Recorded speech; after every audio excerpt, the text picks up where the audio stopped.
Pour 268 contre 138, l'Assemblée nationale a adopté.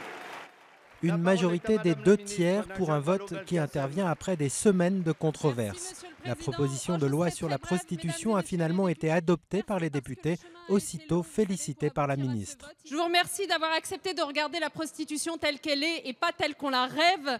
Je vous remercie de nous donner les moyens de lutter efficacement contre les réseaux. Merci de tendre la main aux victimes des réseaux, de la traite et de l'exploitation que vous dénoncez tous. Avec cette proposition de loi, l'achat d'un acte sexuel sera considéré comme une violence et sera donc pénalisé.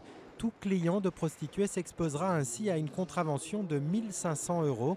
A l'inverse, le délit de racolage instauré sous la présidence de Nicolas Sarkozy va être abrogé. Et des mesures de régularisation de séjour sont prévues pour les étrangères qui voudront quitter la prostitution.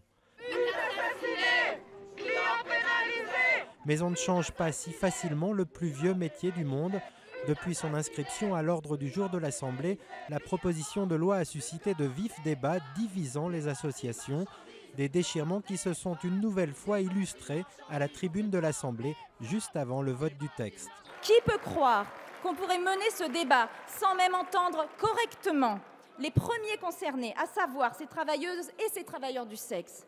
Qui peut prétendre qu'on pourrait évacuer de ce débat la question du droit de disposer de son corps, avancée obtenue de haute lutte par les féministes au siècle dernier ? Parce que, quoi qu'on en dise, et quelles que soient les circonstances, les prostituées ne sont jamais libres. Parce que la prostitution nie le principe de l'indisponibilité du corps humain et qu'elle est en cela contraire à l'éthique. Parce qu'elle pose des problèmes de santé publique, nous devons agir pour lutter contre cette forme de violence.